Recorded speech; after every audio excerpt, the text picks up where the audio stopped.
Manolo Vecini és el vicepresident de l'Associació de Veïns Camil a Nòria des de fa més de 34 anys. Primera pregunta, Manolo. Veurem alguna vegada Camil a Nòria integrat dins del nucli urbà de Torrent?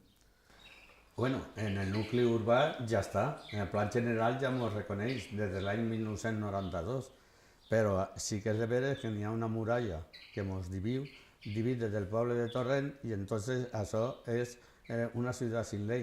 Una ciutat sin ley perquè la muralla ja no toquem Torrent i a l'altra banda tenim Picanya.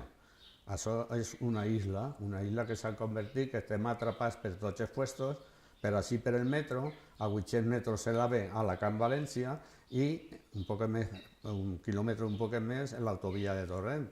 O sigui que estem atrapats. Hi ha 34 anys que això no se pot viure així, no.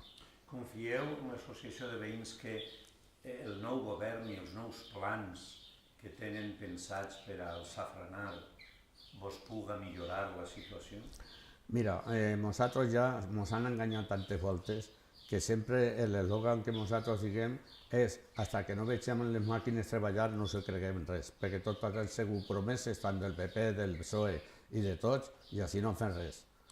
Si no existira l'associació de veïns de Camil a Nòria, s'hauria d'inventar?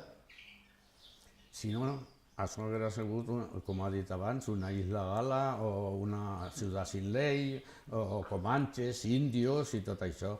No és per jo he sigut un fundador, un luchador nato que me coneixeix tot el poble de Torrent i és polític més que res. Pareix un poc exagerat allò dels indis i els galos i No, no, exagerat. No, perquè n'hi ha que viure. És que, diuen, a l'altra banda de l'estació, sí, en l'altra banda de l'estació, en l'actualitat ara són 530 veïns, o habitants, veïns són 225.000 vivendes, de lo qual, quan jo vingui a viure així, érem quasi 1.000 persones les que estàvem així. Poquet a poquet ha anat el barri degradant i gràcies a l'associació que no ha permitit tot això, perquè si no la misèria, en fi, els atracos, tenint la droga, tot se mos haguera menjat.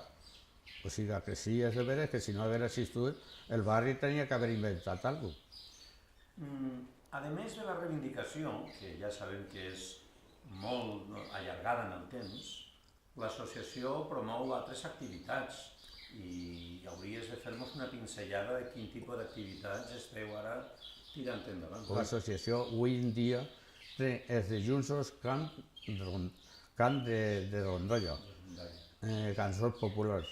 Els dimarts té rondalla de guitarra, laúd i bandúrria de tots aquells que saben tocar. I els dimecres tenen tots aquells que estan reprenent. El dijous està llibre per cançó de l'acte i el divendres pintura. O sigui que està tota la setmana completa.